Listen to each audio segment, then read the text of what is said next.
In 1946, 2 years after women have obtained the right to vote, the French Constitution proclaims in its third article, "The law guarantees women equal rights to those of men in all spheres."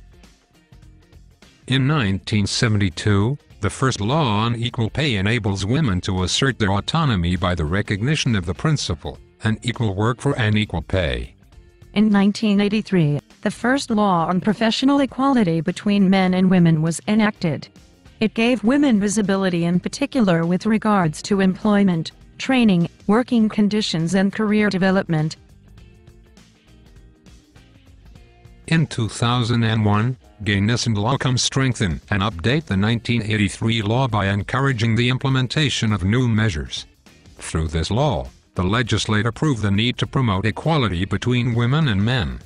Although numerous laws have been implemented to promote professional equality, recent studies highlight the unequal situations which still exist against women.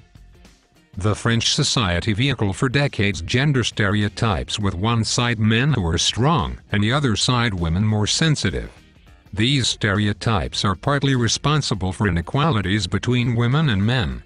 Let's now focus on the real situation and illustrate these inequalities through figures. The first observation is linked to education and schooling. Girls are more educated than men. They are also more likely to continue their studies in higher education. In general, the increase in women's education level has promoted the increase in women's participation rate in the labor market in France. However, the educational pathways of girls is very different from those of boys. Boys pursue scientific, technical and industrial studies, while girls are mostly oriented towards literary studies or tertiary sectors. There are the same issues in the workplace. Women are affected by precarious jobs. They represented 59% of fixed-term contracts workers and 80% of part-time jobs. Inequalities in workplace are often associated to low pay. The pay gap between women and men is nearly 25%. Finally, there is fewer women than men in management positions, as what we call the glass ceiling.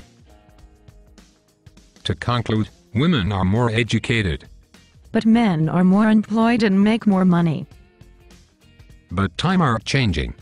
Unemployment women rates still increase. Let's do it together. We need to act in order to promote gender equality and diversity. Our differences are valuable resources. Let's do it together.